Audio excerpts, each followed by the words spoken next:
there, thank you for tuning in again to our SMAC channel. We really hope you enjoyed this video. If so, please leave some love or share your thoughts below in the comment section. Thank you so much, and now let's get started. Enjoy the show.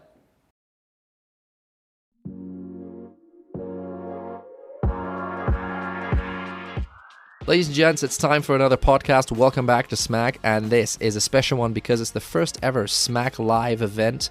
We were in Lausanne at EHL and had an audience of students listening to Patrick Mendes, the CEO of the Premium Midscale and Economy division for ACCOR's Europe and North Africa region. And Patrick and I spoke about his career and his journey to becoming the CEO, what ACCOR has in store for 2024, and how he sees the industry progressing in the next couple of months. Enjoy the show.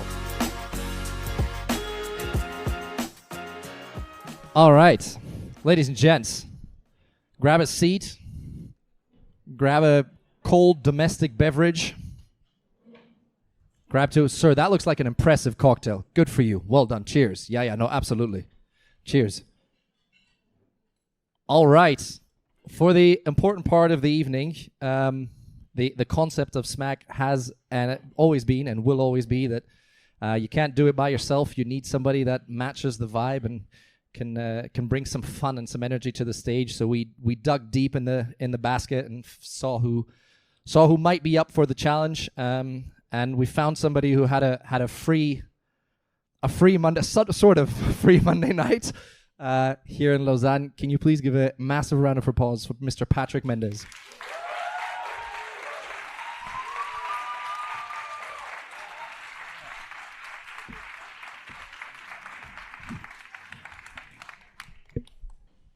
Do you realize, Patrick, they gave us water?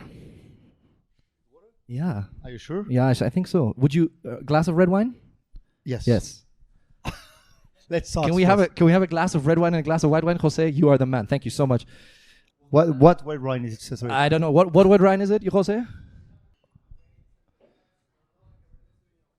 Perfect. You could have said anything. Bravo, Jose. One round of applause for Jose. Cabernet Ladies and gentlemen. Sauvignon, yeah. Bravo. Bravo. This was not planned at all. Patrick, thank you for doing this. The first SMAC Live ever. We've never done a live podcast recording. On this, you've just walked around the campus. You did a campus tour. It's your first time here, I was told. Thoughts? Well, I'm amazed. First, I'm surprised to see this kind of bar. It's a pleasure to be here. Really, a pleasure to be here. And I see. Well, I shouldn't say that. This look like an old guy, but I used to be not in this school, but like you, in a hotel management school. 5 years ago? A few years ago, 5 years ago. 3-5, something like that. Years ago. Yeah. So it reminded me a lot of souvenirs. So I had the pleasure to have two wonderful guides guiding us through the whole campus, amazing campus. So really, really amazed. What kind of a student was Patrick Mendes? That was not planned at all, huh? No, that was not planned at all. No. Did you study? Did you study hotel? Was it always planned for you to do? Yeah. Well, just to start from the beginning, I was 15 years old. I wanted to be an architect. An architect. So design, architecture, and my father was visiting. I was visiting with my father many buildings, museum, city hall, big constructions, and hotels. And one day visiting hotels, looking at the design, the facade, my father was showing me all the technical aspect. He's a builder. And I've seen those guys with those, those ties and those bows, and looking at clients, and I say, wow, that can be another kind of experience. This is when it started. Yeah. And for the one that don't know, you might look in the internet. Look at the series. It's an old series called Hotels. It's a series that it was in the 90s, probably in the 90s. Hotel was a series. American series. It was before the office and all these new offices or new series you're looking at, the beginning of the series. And Hotel was a story of a general manager in a 5-star properties with everything that can happen in a hotel. So all the story. So it's funny to look at that because you can look at the way we used to look at hospitality 30 years ago. I would say 30 years ago. Basically, even a bit more than that. The, the Game of Thrones of the 90s, basically. Yes, the Game of Thrones. Yeah, okay, good. And this is the way I started. So I started with a hotel interest, and I applied for an hotel school in Bordeaux, and I'm French, Portuguese. So I did the École Hôtelière de Bordeaux. So at the time it was one of the good one. I did 3 years and plus 2, so 5 years in total. So kitchen, bar, restaurant, did everything, all the application, the 1-star Michelin also. So doing everything for 5 years. I started to work in hospitality, and I said, no, it's not for me. It's too much work, no cash. Yeah. So no, so I can't stay on this. So I'm sure some of you are looking at the same thing. I can't work in operation. It's good to be in operation, but I was not willing to stay there. So I went back to school, and I did an MBA in marketing. Yeah. And after I did an INSEAD, at the end on an executive MBA, and I started in other things for almost 15 years. I escaped from hospitality, and I came back in hospitality 20 years ago with ACCOR. Yeah. Impressive. If we talk, let's get the business before we talk about the fun stuff. Let's talk business first, and then we move to the fun. Cheers Patrick, first. cheers. Santé. Wait, bien sûr. Cheers. Santé, Cheers. guys. Cheers. This is the real deal, huh? Oh, nice. It's not bad. Jose, bravo. Merci. Jose, bravo. Thank you. Patrick, ACCOR, more than 5,400 hotels, 100 countries, 40 brands, some full year results last week that threw it out the park. Would you say ACCOR is as powerful as it's ever been? Would you agree with that statement? Now pandemic comes to a close, we can finally stop talking about rebound. Is that safe to say? Yeah, I don't know if you had the chance to look at the result last week, where we had many groups: Hilton, Intercontinental, Marriott, Wyndham, and ACCOR. We announced all our official results, and well, that was amazing for all of us. But ACCOR, yes, did announce some amazing results. As I was telling you, it will be my 20th anniversary this year at ACCOR. I did many different jobs. And at 38 years of age, crazy, huh? How you did it? 38. 38. Don't. Sorry.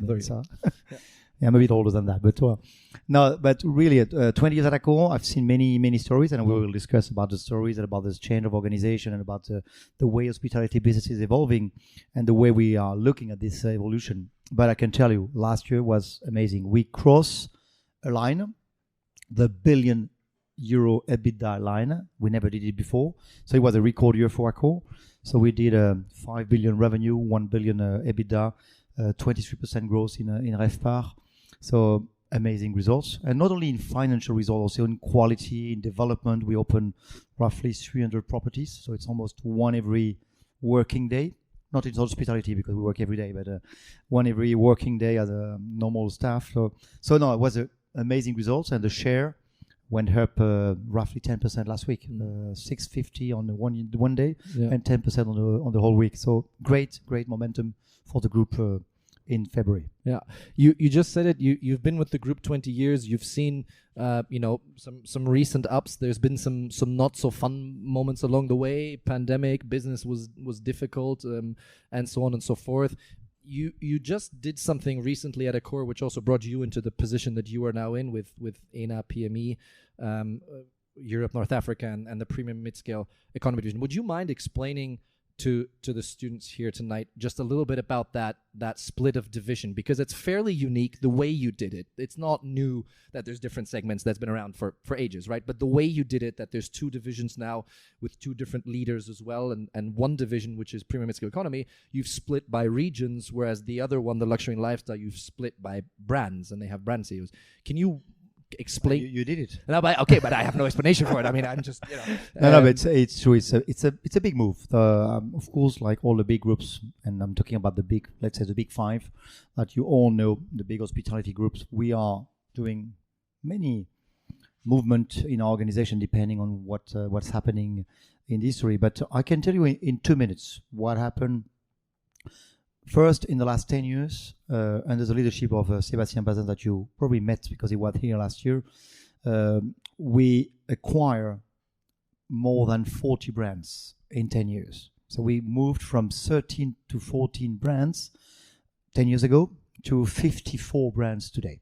So that's a major move. So we did acquisitions, Fairmont, Raffles, Swiss Hotel, Mama Shelter, Hoxton, Delano, SLS, Movenpick, Swiss Hotel. Well, I can go on, 40 brands. I won't describe all of them in all the segments from super eco to super luxury to lifestyle. So this is the first big move that we did in the last 10 years. The second move was last year. When you have 54 brands, you can't manage all the brands the same way.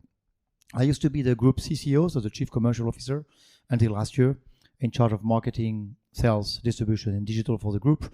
And I can tell you, I had to manage from Raffles to Hotel F1 or to IB's budget. It's a lot of different brands. So we decided to split, and this is a 1-minute pitch. The split is very simple. ACCOR is today 5,500 properties. 500 are luxury properties. We call them luxury and lifestyle.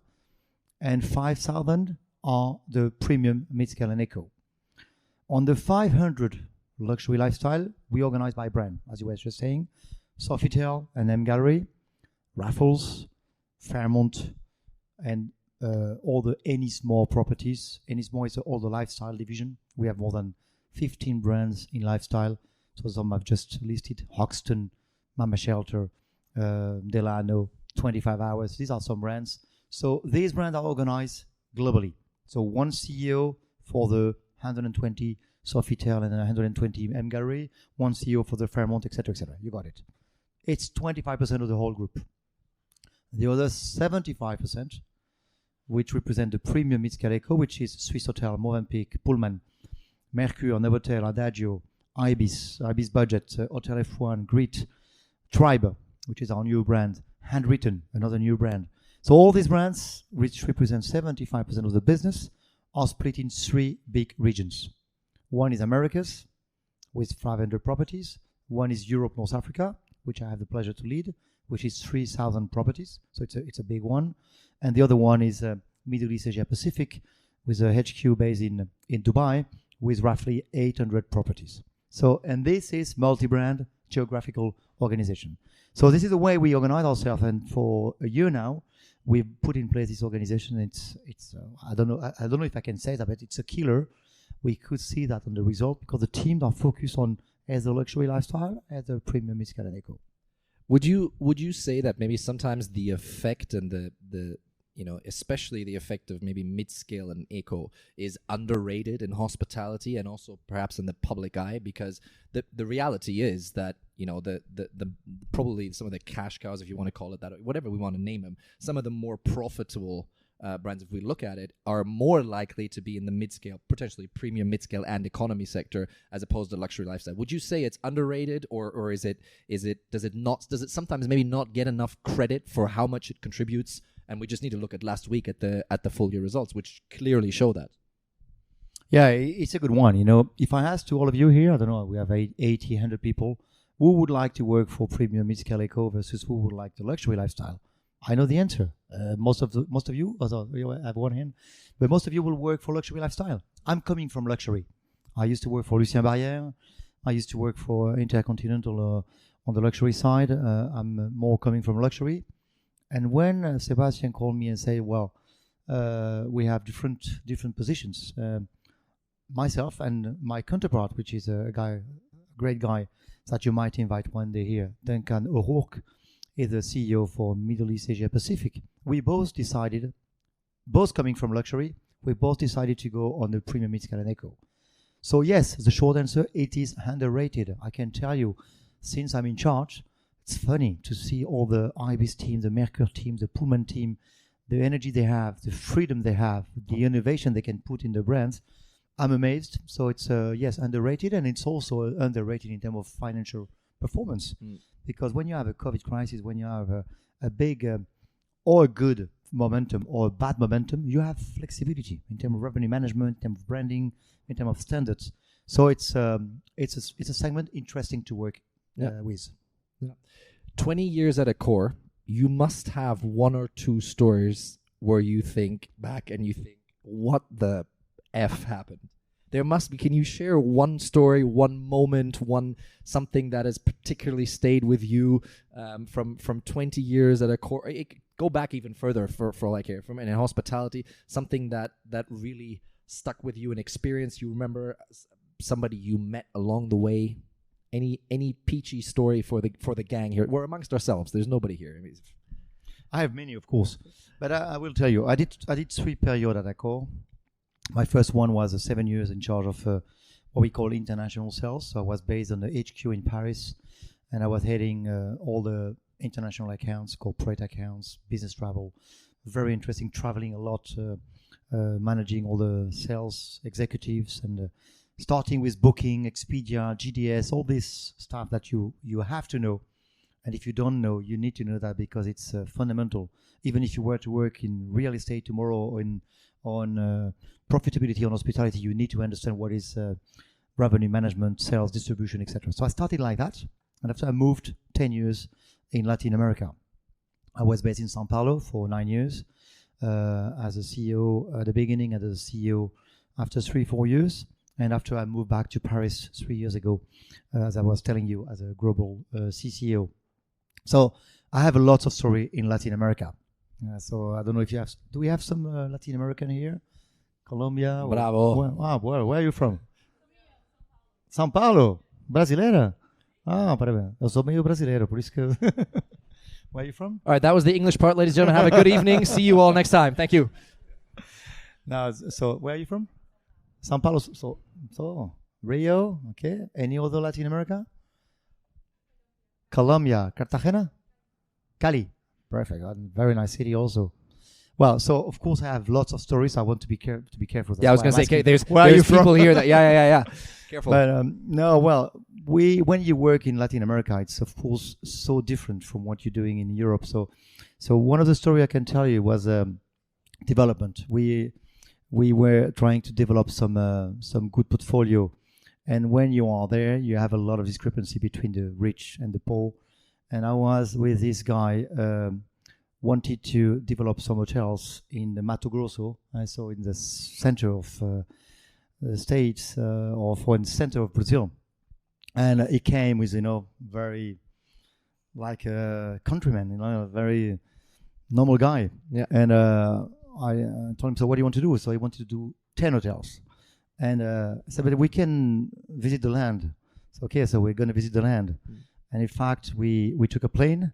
We started to visit the land, and we took about 2 hours flying the land just to look at where could we put some hotels, some IBCs, and some Mercure. So this is the kind of stories that I think it's interesting when you're working on development, on real estate development. You can find in some of these countries which are not as developed as we have in Europe. And I'm talking about Africa. I'm talking about, of course, Middle East now growing very fast, and South America. That's one of the best story I have. So to see the people trying to develop what they see when they visit in Europe. Europe is becoming a reference for many travelers. They want to do the same that they've seen in Paris or in Lausanne or in London in their countries. So that's very interesting for me. Probably a little bit more difficult to do this in London. Hop on a plane, fly around London, and see where you have it. Patrick, while we're on the topic, let's talk a little bit about development, because I'm sure there's some people here that are looking to go into development potentially, and I wanted to get your take, and we'll stick to your region, which is, as we've said now, Europe, North Africa, and we maybe need to clear up what exactly that entitles, because it's a little bit bigger than just continental Europe, the way that you guys do it at ACCOR. Where do you kind of see, in terms of development, where do you see some areas in your region that you want to particularly focus on? Is there any areas that you want to particularly focus on? Is there areas in Europe where you guys at ACCOR, again, relative to PME, have seen some great potentials in terms of development? Give me your thoughts on where we are. And I promise we're coming to the juicy bits. We're finishing business, and then we come to the juicy part. Go ahead. Yes, what we call Europe, North Africa, at ACCOR is the 48 countries. So we're going from Russia to Malta, to, of course, UK, Portugal, so to have the whole big Europe, plus North Africa, which is Morocco, Tunisia, Algeria, Israel, which is also part of Europe, North Africa. We put those countries linked to Europe because they are mainly sourced by Europe. That's why we merge Europe and North Africa. So in total, as I told you, is 3,000 properties, 48 countries, roughly 130,000 employees, We call them artists. And very developed in the Western world. So talking about, of course, France, UK, Germany, Poland, Belgium, Switzerland, where we are very developed. And PME represent 98% of the total, because we have roughly 3,000 properties and about 100 which are luxury lifestyle property. So this is the reality today. Where we are developing, well, this year we open about 90 hotels. We will open 120 in 2024, so it's one hotel every 4 days, every 3 days, so it's 2 hotels per week. We're opening mainly in eastern regions. What I call eastern regions is from Romania, Bulgaria, going up to Uzbekistan, Georgia. These countries are amazing because they are a bit what I was explaining about Brazil or about Latin America earlier. We have a lot of space where hospitality is just starting in those countries. So all the Eastern Europe is a big development. We also have a big development in South Europe. So Spain, Portugal, Italy.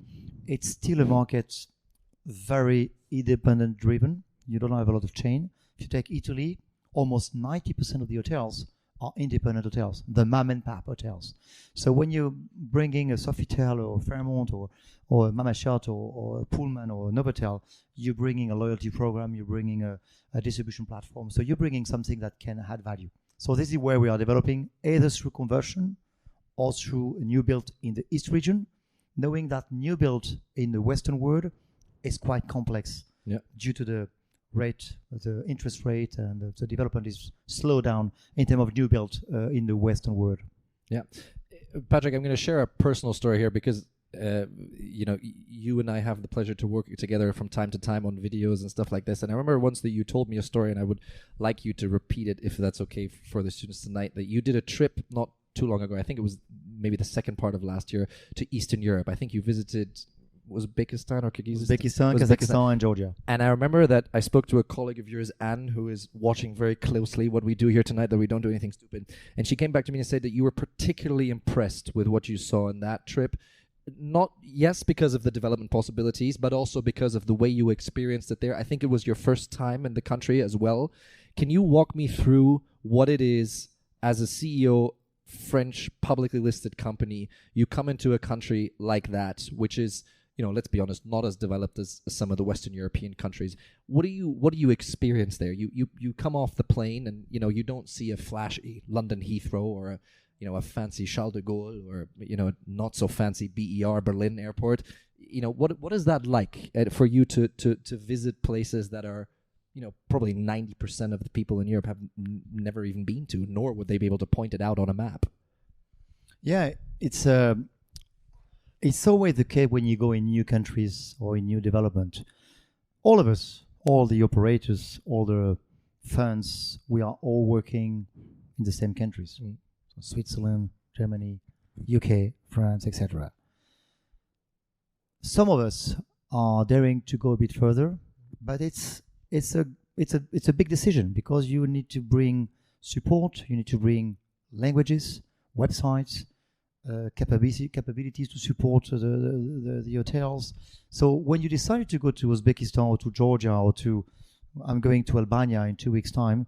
How's your Albanian? Sorry? How's your Albanian? I'm still training. Okay. But I don't know these countries. I can tell you. I don't know if we have some people. But these countries are amazingly growing. It's amazing. When I was going back to your story, I don't know if you know, but Tashkent, Samarkand, Bukhara are a great city from the Silk Road. Very, very nice cities. The construction, the tourism is amazing. Still at the beginning. If you go to Kazakhstan, it's the same thing. You go to Almaty or to Astana, those cities. We don't know those cities, but you can go there. First, you're received like a prime minister. Or like a president, because of course they're not used to see a CEO of a group coming there. So the first thing is the welcoming, but not only because you're a CEO, even for non-CEO, they have this in their blood. Secondly, they want to develop tourism. So I recommend you, all of you students, don't go to the easy piece. Try to discover those new cities because you will be different if you know those places, if you're visiting those places, even working on those places, you'll be surprised by the welcoming, by the quality, and by the energy you can see on this city. So it's the second thing. So energy and welcoming is amazing. And the third thing is diversity in terms of culture. You're learning. You're not on the main frame learning the same thing as the others. You're learning. I've learned many things about culture, about history, about geography that I didn't know. So that was for me one of the best trip I did for many years to discover really the Caucasus and the east part of East Europe. Yeah. We have to talk about the elephant in the room, Patrick. And any football fans here tonight? Any sports guy? Any sports? No football fan. Jesus Christ. Okay, never mind. Slowly but ladies, good for you. Well done. Good. Patrick, I know, and I was fortunate enough to ask some of your staff on some background stories, and I've been told you're a big PSG fan, and we all know that obviously PSG. And I want to talk to you about the PSG topic from a slightly different angle. We can discuss about taste, and personally I think Bayern Munich is much cooler, but that I'll leave you with that. But let's talk about the PSG. Take some more wine. Yeah, for sure. Oh, on that one for sure. Yeah. But I want to talk to you about the PSG angle because I want to talk to you about the whole loyalty program and all topic, and I think it's safe to say that PSG has helped elevate the all program to what it is. Sébastien Bazin was on this podcast about a year and a half ago, and he talked about Le Club, which was the previous one, and he said it was just not it. It was the wrong appellation. There was 2 membership possibilities, and you've really tried to go a step forward now with all, and last year showed that with some experiences that you did also within your region. Can you talk to me, and especially in this crowd, I wanted to bring this question to you. Can you talk to me a little bit about loyalty and how you think loyalty might develop in the future? Because from my experience, there's 2 sides here. Some say the loyalty programs will be all the more important in the future, and some say these guys and girls in this room, and when they have completed their studies and are out in the workforce, they're not going to give a damn about loyalty anymore. They're going to choose the best location, the best price, and whether that's a Courtyard, a Moxie, or an Ibis, or a Novotel, who cares? How do you see that developing? It might be a very philosophical question, but how do you see that developing, and how happy are you with where all is right now and how it's developed, even though it's PSG? But we'll. Well, it's a big question. It can be a long answer, so I'm trying to structure my answer. We have time. They have class tomorrow at 8, so we have about 12 hours, so you can. No, it's a big topic. First, we came late, and to the party. Sebastian told you that we came late versus the Hilton, the Marriott, and all the our friends from other companies. We came late, and we tried to came very strong. So yes, we had Le Club, we had a compliment. In fact, we started loyalty in Brazil, because Brazil is very advanced in terms of loyalty. Only in B2C, on retail, you have loyalty program everywhere, which it's not the case in Europe. So we decided to launch a brand new program 3 years ago, just before the COVID. Can you imagine? Good timing. Yeah. 2020. And when my first answer to your question is brand awareness. When you decided to launch a new brand, and the brand is all ACCOR Live Limitless. I'm sure you heard about this name. From scratch, very difficult to define what is the best option to start. And we did something very simple. We went on social media. 80 to 85% of the content in social media is 3 things: travel, gastronomy, sport. If you talk of the 3, you have 85% of the content. We had already travel by our identity. We had a gastronomy also with by identity. So we still have sport. In sport, it's a no-brainer. Football, but it's far from the others. You can sum rugby, basket, and all that together. You don't achieve the level of sport in terms of fan-based. If you take just a Ronaldo or the Neymar or the Messi of the world, is Ronaldo or Messi? Mbappé. Huh? Ronaldo or Messi? Ronaldo, of course. Ronaldo, of course. Ronaldo. Cristiano. I'm half Portuguese. Okay, yes. that helps the answer. Yeah, okay. I'm half Portuguese, half French. But so sport was clearly football was the number one. And in football, you have 10 clubs in the world that are above the range of 50 million euro investment in terms of marketing, sponsoring. It's big, 50 million per year. So you spend above 50 million per year to put the name. So when you do that, it's a big check. So we decided to go with PSG, which was one of the 10. The 10 are Manchester United, Chelsea, or the Bayern de Munich and all these guys.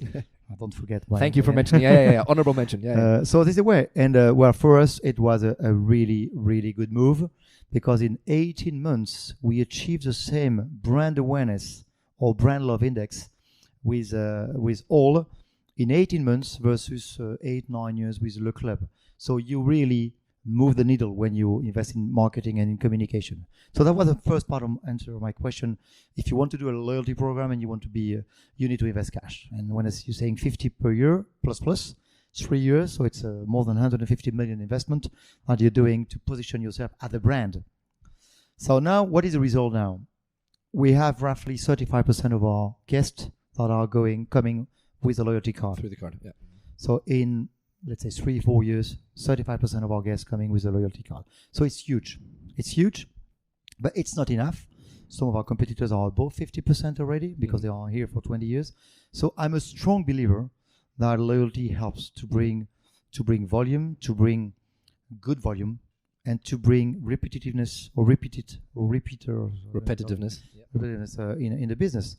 And so that's the second part of the question. It works. It brings business. The third part is how do you make sure that those clients are coming back to you and not and keeping loyalty? And here we learned a few things, but the main thing we learned is the more you offer to the same guest, the better it is for him. So you mean, because we have 54 brands, and all our brands you can burn and earn points. In all our brands you can have a loyalty price which is cheaper than distribution elsewhere. So you break parity, which is quite heavy. In all our brands, you can have something additional if you book through all.com or through all than in book. So this is something. If you want to go the full scope, if you want to go the full way on loyalty, you need to go this way. So awareness, after investment in marketing, and third, being quite tough in revenue management, distribution platform, and increasing the number of opportunities you can give to your guests. You just talked about something I wanted to pick up. You said already yourself, Patrick. You've been in the business 20 years. You're clearly in the C-level suite these days, and you've seen your fair share of people come and go in the business. And I wanted to ask a question because I'm sure for people who are just starting this, it's quite interesting to know. Between you and I, and again we're amongst ourselves tonight, so how difficult sometimes is it to stay human in the C-level suite? Because I imagine you have to take some tough decisions here and there, and changes need to be made, whether that's people, whether that's business, whether that's directive, doesn't matter. There must be some tough decisions along the way. You travel a shit ton around Europe. Yes, you get to see some nice places, you get to see the world, and that's true. But how difficult is it to stay Patrick Mendes, to go? I know you're a big fan of, and we'll talk about them in a second, the bikes, whether that's the real bike or the motorbike, and football, passion, family, whatever it may be. Is it difficult sometimes? Yes. Thank you. Good night. See you. It's difficult. It's a question of hygiene, and a question of decision-making process. I've been in your position 35 years ago. Well, I'm gonna kill the elephant. I'm 55, so at least I'm 55 years old. I have 3 kids, 26, 24, 21. I'm married with the same woman for 30 years this year. So that's why. Is that a round of applause? Is that worth it? There we go, right there. So yes, so at least you know a little bit more about me and personally. But you don't do that and become a C-level or whatever you want to become without life balance. So life balance is key. And I've seen many young 21, 25 years old coming to the office and trying to say, for the next 10 years, I'm going to put everything on my job. I'm going to be the best. I want to grow. I want to be managing a VP or whatever. I want to put everything. Wrong answer. Don't do that. I tell you, I've never did that, and I think I was right. And I'm even more convinced that I was right when I'm looking at some people doing that, and starting with a burnout at 30 years old, or couldn't find their partner at 35 or 40 years old, or begging too tall, too small, too whatever, because they can't do sport, they can't do what they want, or they don't escape from their day-to-day life. So life balance is key. And if to go back to your question, if you want to be a human, you need to be very balanced, because I can be stressed. I can have a lot of things to organize. I have my budget to present yesterday, or I have a big meeting. I have a big speaking session with The biggest of the year so far. I don't know for sure. Yeah. You have a lot of reason to be stressed. Yeah. But the more you are balanced in everything, I was saying, don't put everything on the same side or on the same basket. Don't put everything on your career. Don't put everything on your family. Don't put everything on your friends. Just be balanced, and it's one of the most difficult things to achieve when you are a young student and you're finishing a school. I'm not saying you don't need to do some push sometime. You need to invest 2 or 3 years, perhaps sometime in a job, but be very careful. It's very difficult not to come back. So I did that all my life, and I'm trying to maintain this balance even now after 30 years of career. And I've been working in 8 different countries, and of course, so that's important. So yeah. If you had to choose, now that we're on the topic, if you had to choose football, rugby, or biking? Biking first. Yeah. I'm a fan of the 2 bikes. Okay. The motorbikes and the bikes. So I have a big fan, and it's still racing quite regularly. Rugby. I've played roughly 20 years of rugby. Yeah. I'm from the southwest of France, so you What's need to your play team? rugby. What's your team? What's your Well, I rugby? was in Dax, but Dax is more, but Bordeaux-Bègles or Bordeaux Dax used to be my team, and after football. Yeah. But I love sport in general, and that's why I'm very happy we have the Olympics. So of course I don't know if you have a question, but here we go. I was going to go there next, because of when we're on sports, let's give a quick outlook on 2024, and I'm sure somebody's already fed up with us that we're speaking way too long, but let's talk about 2024. Big things coming up, development, we've talked about it a little bit already, and then obviously there is the Paris Olympics and also the Paralympics coming up. ACCOR playing a big role. It's in your region obviously as well. Can you give me a couple of sentences of what to expect? We've seen some news already, obviously, the opening ceremony along the Seine, something that's never been done the way that Paris is going to try to do it. What does that mean let's do 2 things, for the city of Paris and for France as a destination, but also for ACCOR in terms of, again, presenting yourself to a world, potentially to an audience that maybe hasn't heard of ACCOR, that's maybe coming to France for the first time, that you can then, again, through loyalty, capture in their own markets. Yeah, I'm lucky. I was in Latin America, in Brazil, when we had the Olympic Games in Rio, and when we had the World Cup in Brazil. So I had the chance to do twice. That went quite well for the Germans, just to I was in the game, the 7-1. Were you there? I was there. Yeah, I was there. Oh my goodness! With Sébastien Bazin, we were crying with a Brazilian. 7-1. I had a good night. Not just because I was in Brazil, but yeah, good. So the 7-1 in the semi-final. Do you know that they thought in Germany they thought about making that a national public holiday because they loved it so much. Anyway, sorry. It is mean, huh? I'm defending. I forgot about you guys. I'm so sorry. I'm so sorry. It's German, as you can see. Yeah. In case you didn't realize. Yeah. Sorry. But, so I had a chance to do that, and we organized in Brazil at that time a team that I transfer partly in France. So we have 2 major events in Europe this year. First in Germany, the UEFA, the European Cup. Prediction. Prediction. Well, of course, France. Of course. France. Of course. T'es sérieux? No doubt. Oh la la.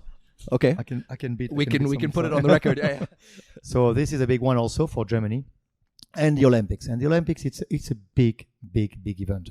It's going to be the first big event after COVID, because I don't remember you that Japan had the last one, but they were very unlucky organizing all these Olympic Games during the COVID. So it's going to be the first massive event. 3 billion telespectators. We're expecting 16 to 20 million travelers traveling to Paris between July and August. It's going to be massive. And it's going to be massive for all Europe because they're going to go to Switzerland, to Italy. A lot of people are coming from Australia, from Brazil, from North America, and they're staying a month or 3 weeks to participate. So this is going to be a vitrine for Europe. It's going to be massive also for Paris because I don't know if you like Paris. I don't know if you don't like Paris, but you have some images when you talk about Paris. Some are good, some are not as good. So we need to, let's say, to make it shine a little bit more. And you will have the possibility to visit Paris clean, safe, organized, which is all the time. Organized? I take your word for it. Clean, safe, organized all the time. That would be wonderful. I can see all the monuments are being reshuffled. Everything is being prepared. It's going to be amazing. It will be a massive event. And don't forget, France is the number one country in terms of tourism. I don't know if you have the figures, but number one is France, achieving 93 million and planning to achieve more than 100 million tourists next year, so in 2024. Do you know what is the second country in the world in terms of tourism? Take a guess. Shout. Throw it at us. Spain. Switzerland. Spain. 83 million. The third one? No. US. Of course, you. And the fourth is Italy. So France, Spain, US, Italy are the biggest above the 75 to 80 million tourism. And we're almost back on the volume pre-COVID. Not totally, but almost back because in France we were at 100 million in 2019. So we went back. Of course, we went down, but we're back now. So it's going to be a massive event and a good way for Paris and France to shine. And the last thing, ACCOR, of course.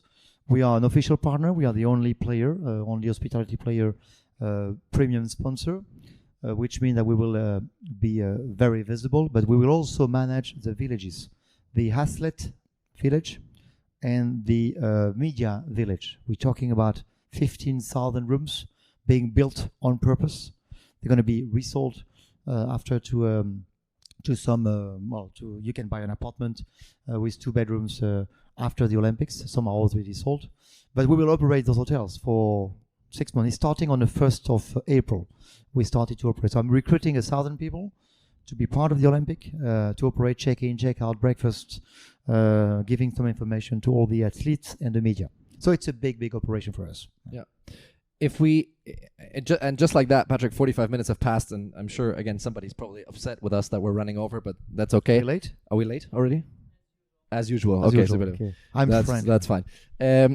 Patrick, tell me a little bit more, and as we try and come slowly to the end here, tell me a little bit more about this idea of hosting an event like this, because I imagine the efforts that your team has to take, and it's not just the recruiting. The recruiting is obviously a massive part of it because you need people to do the jobs, obviously. But there's more. There's promotion and everything that comes with it. There's organization behind the scenes and so on and so forth.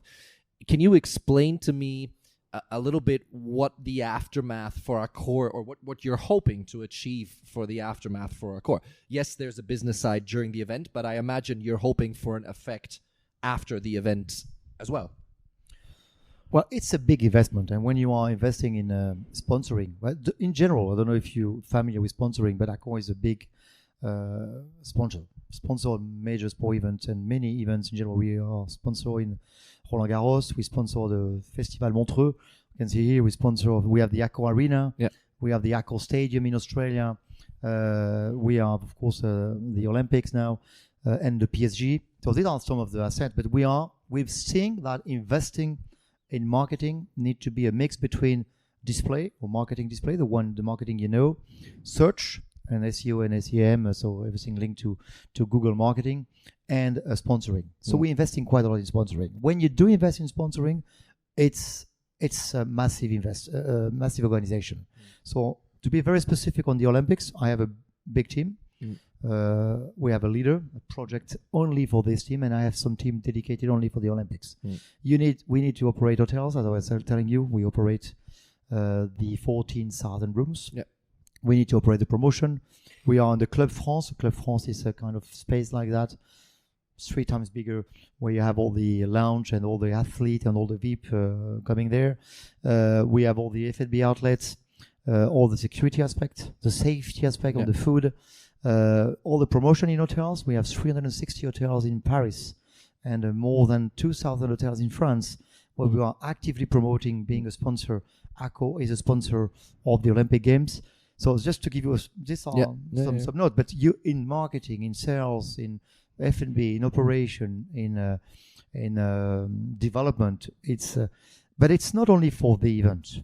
When you're investing in such a big event and big amounts, I won't disclose the amount here, but it's a big amount, can tell you. 2,000 euros, something. Yeah, a bit bigger than that. It's a big amount. Well, you had the official figures of LVMH, which announced 120 or 130 million investment for the Olympics. So we are not in this range, but it gives you a sense of the value we're talking about. You're investing for many years. What we expect from this kind of events is 3-5 years of benefits. Okay. People will look at Paris differently. People will look at French differently. They're nice people. They are welcoming you. They are not grumpy. Organized. They're organized. So this is we're expecting whole Europe benefiting from Paris, because when you're Chinese, you're Indonesian, or you're South African, or you're Brazilian, when you're coming to Europe, you go to Rome, you go to London, you go to Paris, But this is a kind of attraction for all Europe. So as a CEO for Europe North Africa, I see a lot of benefit of having these Olympics here. Yeah. Before we go, Patrick, I wanted to, we obviously do some research here for SMAC, and we speak to some people around you. And already seeing what you. No, it's not too bad. And we two things I want to touch on. I'll start with the easier of the two topics. If we speak to people that have worked for you over time, and don't forget, guys, to hand in your questions, by the way. You've got the QR codes if there's anything you want to ask Patrick at the end. Now is the time. A couple of topics that always come up when you ask people about you is that you genuinely care about certain topics and you feel very strongly about them. Diversity and inclusion being one of them, where you've pushed very hard and you've made it very clear of how you want that to proceed in Europe and so on and so forth.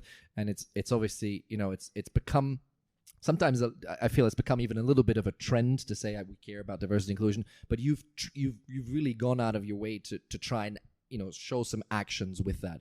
Can you talk to me a little bit about why you feel so strongly about it? And from the people that I've spoken to, it seems like it's more for you than just a marketing idea. There seems to be some real thought process of why it's important and can fit in certain elements and can maybe even bring elements to the team that might otherwise not be there.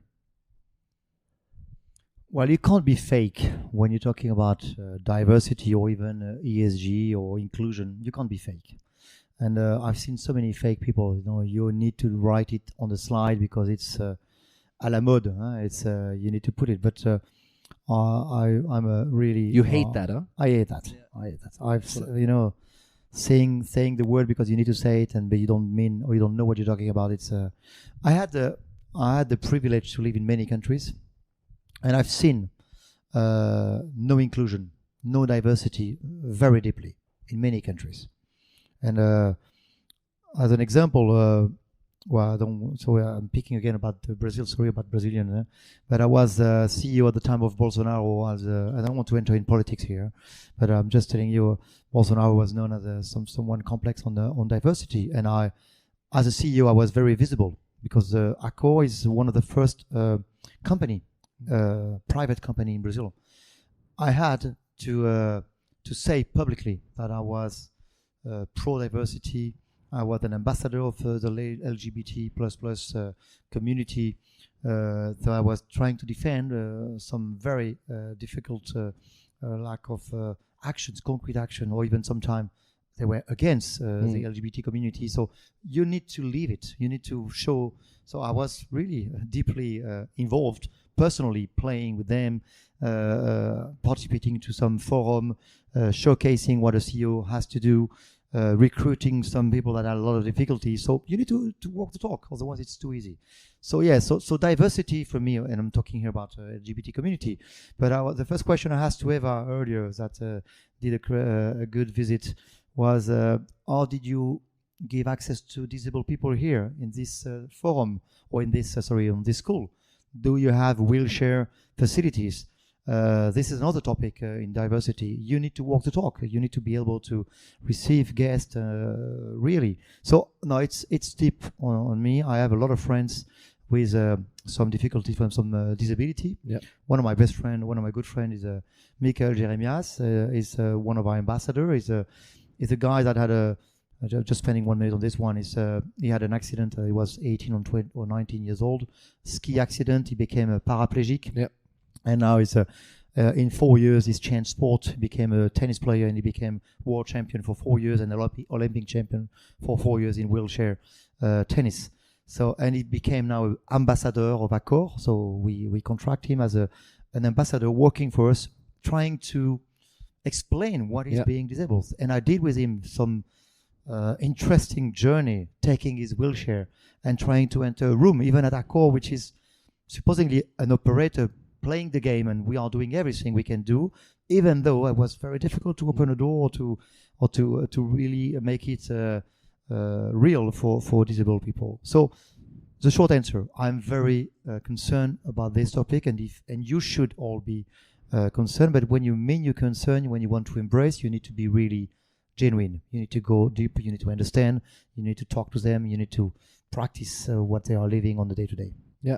It's funny you say that because I can only confirm, and I used to play tennis quite a bit, and I had the chance to try wheelchair tennis because I had no idea about what that meant and so on and so forth. I can only recommend trying out Paralympic sports if you want to really challenge yourself. That is some of the most difficult thing that I have ever tried. It is extremely difficult. There's so much coordination going on, so I can only agree. I can't let you go without asking. I was told to ask about the tiger. The tiger. The motorbike story. My tiger. Yeah, you're a tiger. Tell me about the tiger. I was here about the tiger. My motorbike. I mean, Yeah. well, I'm a big fan of motorbikes. So, in fact, I have a tiger and I have a BMW. So you'll be happy. It's good. Yeah. Bravo. But I have a World champion. World champion. Yes, 7-1. Anyways. Yeah. No, I'm a big fan of motorbike. Not for the sake of having motorbike, but I have a 1200 Adventure BMW, and I did many trips in Europe, South America, Patagonia, Atacama, Uyuni, with my bike. So that's my escape. I was gonna say, is it a way of escaping sometimes Yeah. as well? Taking the tiger and just 12 letting days. it. Yeah. 3 friends, my wife also with me, so 3 couples. So Yeah. And we're going on the worst scenarios. We did 3 times the Paris Dakar, the Dakar that was in Latin America. 1 day or 2 days before, so going on the Dakar before the Dakar. So it was a way for me to escape. So sport, each one select his escape route, but for me, sport, bike, motorbike are really the way for me to cut a little bit. If we asked stress. If we asked your wife, would she say you're a good motorbike driver, or would she say, "Ooh la la, please don't"? Well, she's following me for 30 years. So it must So I be. say, yes. It must be okay. Or I'm following her. I don't know. Patrick, before we go, we have a tradition here on Smack, and again, just like that, an hour has passed, and before you get your well-deserved round of applause, we have a tradition here on the podcast where we ask 3 questions that are fairly simple, with a request for a short answer, but they might not be as simple as you might think. I'll start, and I'll give you an example. Your favorite hotel outside of the ACCOR world? See? Yeah. The German came prepared. Yeah. I'll say 2. Okay, that's 2 fair. experience. That's fair. One is in South Africa, Okay. which I've tried recently. Amazing hotel in Stellenbosch. I don't know if you know Stellenbosch. It's a wine region in close to the Cape Town, and it's called Babylonia. Amazing property, really not luxury. Just they got it. It's a very natural. So I loved it. And the second one is you could feel that I love Latin America. So it was in Peru, in Cusco. I'm just thinking about the Nazarenas, which is a property from Belmont. So that was a great property in Cusco. So if you have a chance one day to travel to Cusco, go for it. It's amazing. So Somebody we can all learn from. I see. This is yeah. your best friend, I think, because Very good answer. I think Wow, it's very good answer. It's the only one, not your wife, not Steve Jobs, obvious answer, or or Mandela, the best friend. Why? Because it's the only one that can tell you what you need to listen. And I'm often calling my best friend to say, "What do you think? Did I screw up? What should I do here? You know me better than you have total confidence on it." So best friend for me is the one you can learn a lot from. Yeah. And then the final one, and I'm very curious about this this particular answer, something that Patrick Mendes is proud of.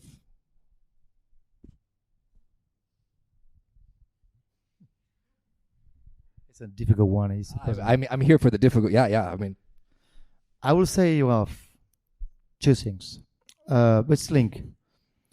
To have succeeded a career, I'm very proud of my career, honestly. I'm far away what I was expecting when I was this little boy of this 15 years old trying to become an architect, and what I am today, heading a group of 3,000 properties and all that you know, and having succeeded in doing and building a family at the same time. So life balance for me is, and I come back with what I started with, having 3 kids, a wife, a life balance, and having succeeded in a career that I did, for me it's my best achievement. Bravo, monsieur. Bravo.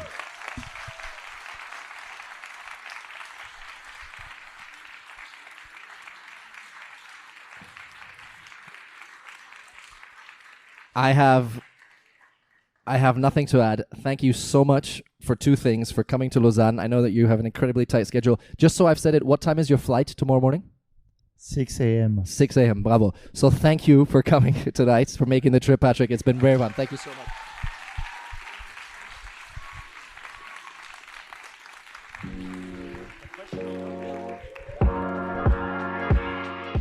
That's it for this episode, everybody. Thank you for tuning in. Don't forget to share your thoughts on this episode and everything else that is going on at SMAC with us by checking out our website at smac.media or connect with us on LinkedIn, YouTube, or Instagram. We'll see you next time.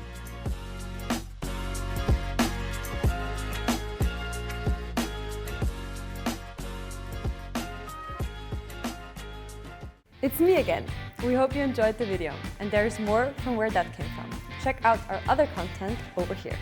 And if you always want to stay up to date on all things SMAC related, subscribe to our social media channels, which you'll find below. Thanks, and see you soon.